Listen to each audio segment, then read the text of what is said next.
ভাই মানে শুধু রক্তের সম্পর্ক নয়, ভাই মানে জীবনের প্রতিটি কঠিন সময়ের শক্তি।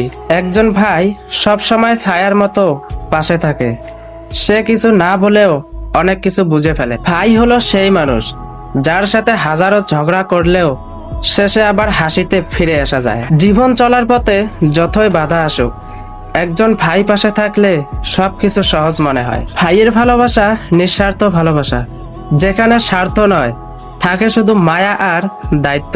একজন ভাই মানে এক টুকরো সাহস, যে সব সময় বলে ভয় পাস না, আমি পাশে আছি। ভাই মানে শুধু পরিবারের সদস্য নয়, ভাই মানে একজন সত্যিকারের বন্ধু, পথ প্রদর্শক এবং রক্ষাকারী। ভাই থাকলে জীবন একটু বেশি সুন্দর আর স্মৃতিগুলো হয় আরো রঙিন।